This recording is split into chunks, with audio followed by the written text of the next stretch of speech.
बिस्मिल्लाहिर्रहमानिर्रहीम। अस्सलामु अलैकुम स्टूडेंट्स, कैसे हैं आप सब? होपफुली आप सब खैरियत से होंगे। अच्छा स्टूडेंट्स, आज की इस वीडियो में हमने जो हमारा चैप्टर नंबर 11 है, adjustments and there effects and final accounts, इसका क्वेश्चन नंबर 6 हमने सॉल्व करना है। लास्ट वीडियो में हमने क्वेश्चन नंबर 5 तक किए थे, तो आज हमने वहाँ से आगे कंटिन्यू करना है, क्वेश्चन नंबर 6 को सॉल्व करना है। तो पेज नंबर मेरे पास है 386, सुहेल अफजल की जो बुक है। यहाँ पे पिक्चर इंसर्ट की हुई है, मैंने ऑलरेडी आपको नज़र आ रही होगी। तो क्वेश्चन को देख लेते हैं। From the following trial balance prepare trading and profit and loss account and a balance sheet for the year ended 31/12/2015। यानी कि एज़ पर रूटीन हमने trading and profit and loss account बनाना है और इसके बाद बैलेंस शीट बनानी है। तो सबसे पहले मैं फॉर्मेट बना लेता हूँ trading and profit and loss account का। ठीक है जी, तो ये फॉर्मेट आ गया trading and profit and loss account का। सबसे पहले नेम, उसके बाद स्टेटमेंट का नेम, एंड देन जिस पीरियड के लिए हम बना रहे हैं वो हम मेंशन करेंगे। तो क्वेश्चन में यहाँ पे हमें ट्रायल बैलेंस गिवन है और इससे नेक्स्ट पेज पे कुछ एडजस्टमेंट्स हैं। तो एडजस्टमेंट्स में है outstanding wages 1000 and outstanding salaries 1000। ठीक है, ये एक्सपेंसेस पेएबल है और डेप्रिसिएशन ऑन मशीनरी या 10%। इसके अलावा क्लोजिंग स्टॉक गिवन है एडजस्टमेंट में। तो सबसे पहले ट्रेडिंग अकाउंट की डेबिट साइड पे आएगा ओपनिंग स्टॉक। तो ओपनिंग स्टॉक की अमाउंट यहाँ पे क्वेश्चन में गिवन है सबसे टॉप पे 60,000। तो यहाँ पे 60,000 ओपनिंग स्टॉक के बाद नेक्स्ट परचेजेस आएंगे यहाँ पे। तो परचेजेस की अमाउंट क्वेश्चन में यहाँ पे गिवन है, ये थर्ड नंबर पे हैं 21,000। तो पहले हम देखते हैं कि परचेजेस रिटर्न्स है कि नहीं। तो परचेजेस रिटर्न्स इस क्वेश्चन में गिवन नहीं है, तो दैट्स वाई परचेजेस की जो अमाउंट है 21,000, इसको हम डायरेक्टली आउटर कॉलम में लिख लेते हैं। इसके बाद परचेजेस के बाद नेक्स्ट आएगा डायरेक्ट एक्सपेंसेस जितने भी है इस क्वेश्चन में। तो यहाँ पे देखते हैं हम कि डायरेक्ट एक्सपेंसेस कौन कौन से हैं जी। तो सबसे पहले यहाँ पे है जी फैक्ट्री रेंट।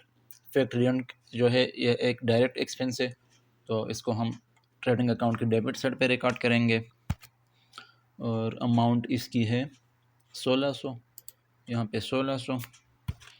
फैक्ट्री रेंट के बाद नेक्स्ट जो डायरेक्ट एक्सपेंस है हमारे पास यहाँ पे वेजेस हैं। ठीक है, और वेजेस की अमाउंट 13,000 है। और अगर एडजस्टमेंट में हम देख लें तो यहाँ पे वेजेस की एक एडजस्टमेंट भी गिवन है, आउटस्टैंडिंग वेजेस 1000 है। तो इसकी अमाउंट जो है वेजेस 13,000, इसको हम यहाँ इनर कॉलम में लिखते हैं। तो अब ये जो वेजेस आउटस्टैंडिंग है 1000 एडजस्टमेंट में जो गिवन है, ये एक किस्म की लाइबिलिटी है, आउटस्टैंडिंग है, अभी हमने पे नहीं की, पे करना है फ्यूचर में। तो ये इस 13,000 में ऐड हो जाएगा।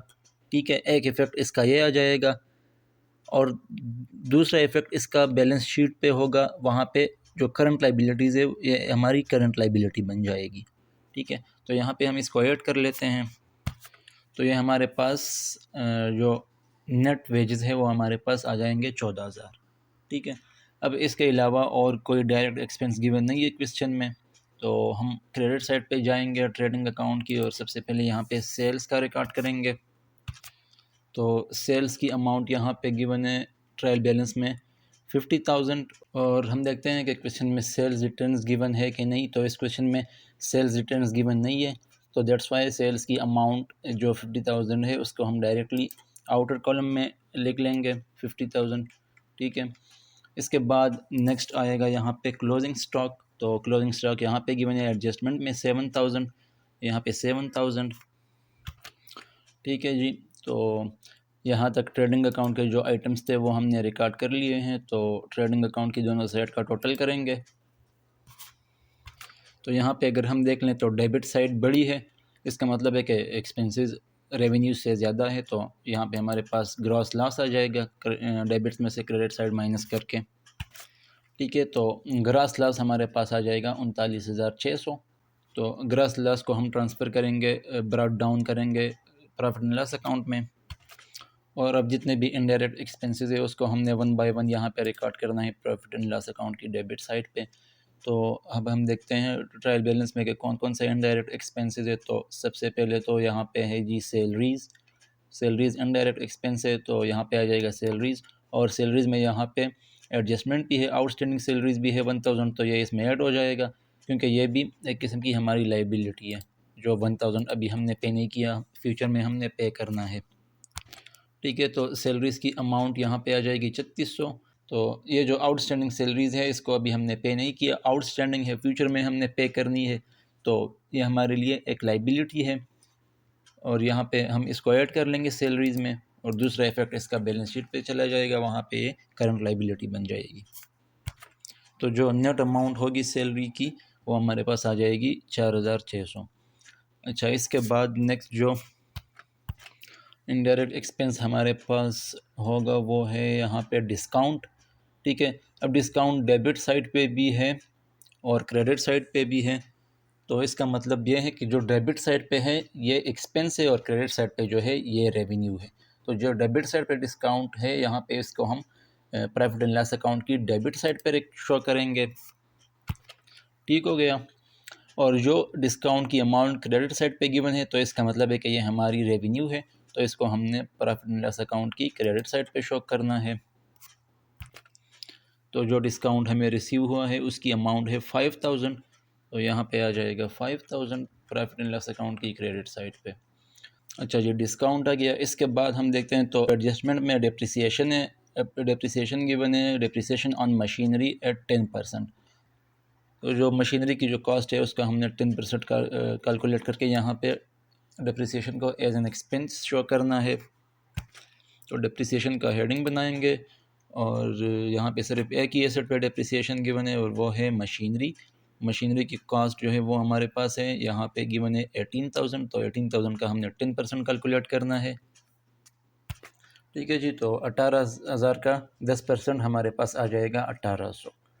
अब इसके अलावा कोई और इनडायरेक्ट एक्सपेंस या रेवेन्यू क्वेश्चन में गिवन नहीं है, तो प्रॉफिट एंड लॉस अकाउंट की दोनों साइड का हम टोटल करेंगे तो ज़ाहिर है यहाँ पे डेबिट साइड बड़ी है और क्रेडिट साइड छोटी है, तो डेबिट साइड का टोटल करके दोनों साइड्स पे लिखेंगे और नेट लॉस कैलकुलेट करेंगे। तो नेट लॉस हमारे पास आ जाएगा 43000, जो कि इसको हमने कैपिटल से माइनस करना है बैलेंस शीट में। तो trading and profit and loss account complete हो गया है। अब हमने बैलेंस शीट बनानी है। तो ये आ गया बैलेंस शीट का फॉर्मेट। सबसे पहले हम करंट एसेट का हेडिंग बनाएंगे।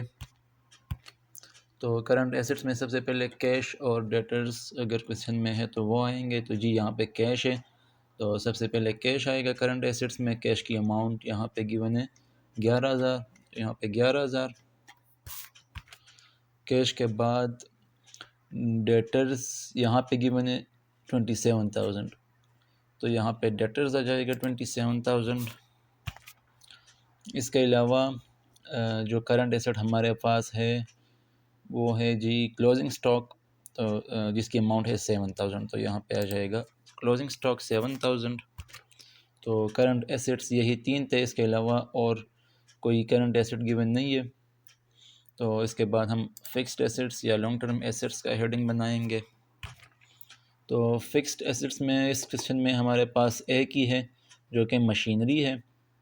ठीक है, इसकी अमाउंट है 18000, तो मशीनरी यहाँ पे आ जाएगी 18000 और इसके ऊपर हमने 10% डेप्रिसिएशन चार्ज करनी है जो कि यहाँ पे हमने कैलकुलेट की हुई है ऑलरेडी, तो ये इसमें से माइनस हो जाएगा।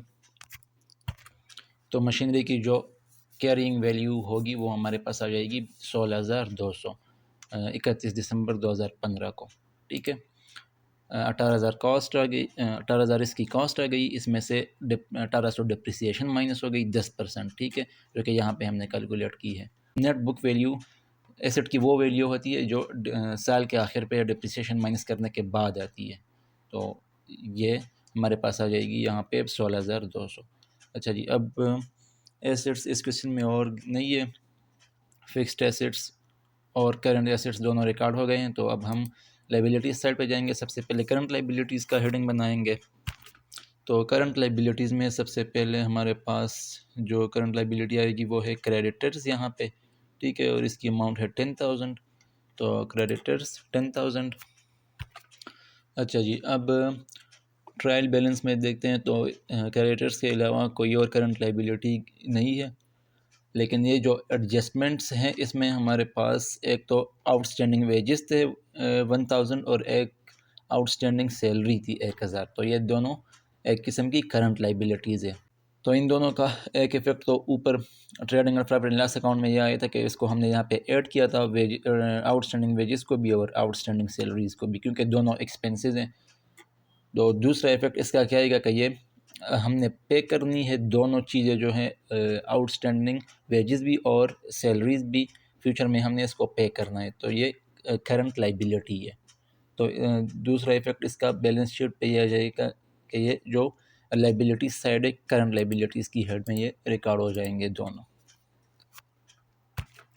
तो आउटस्टैंडिंग सैलरीज़ की भी अमाउंट 1000 है, ठीक है, यहाँ पे जो है ये, और आउटस्टैंडिंग वेजेस की भी अमाउंट 1000 है, ठीक है जी।